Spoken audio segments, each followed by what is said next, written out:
مکتوب نمبر 61 کمیل ابن زیاد نخعی کے نام، جو بیت المال کے عامل تھے، اور انہوں نے فوج دشمن کو لوٹ مار سے منع نہیں کیا۔ بسم اللہ الرحمن الرحیم۔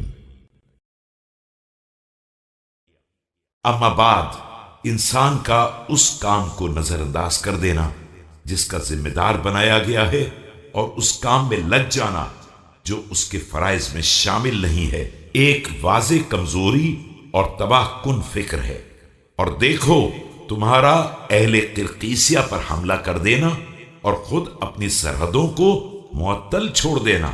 جن کا تم کو ذمہ دار بنایا گیا تھا، اس عالم میں کہ ان کا کوئی دفاع کرنے والا اور ان سے لشکروں کو ہٹانے والا نہیں تھا، ایک انتہائی پراگندہ رائے ہے۔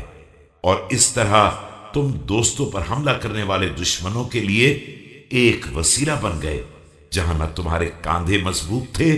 اور نہ تمہاری کوئی ہیبت تھی، نہ تم نے دشمن کا راستہ روکا اور نہ اس کی شوکت کو توڑا، نہ اہل شہر کے کام آئے اور نہ اپنے امیر کے فرض کو انجام دیا۔ Now, the neglecting by a man of what he has been made responsible for and doing what is to be done by others is a manifest weakness and a ruinous sight. Certainly, your advance on the people of Circassia, and your leaving the arsenals over which we had set you, without anyone to protect them, or to repulse the enemy force, savored of shattered thinking. In this way, you served like a bridge for the enemy who came marauding on your allies while your arms were weak.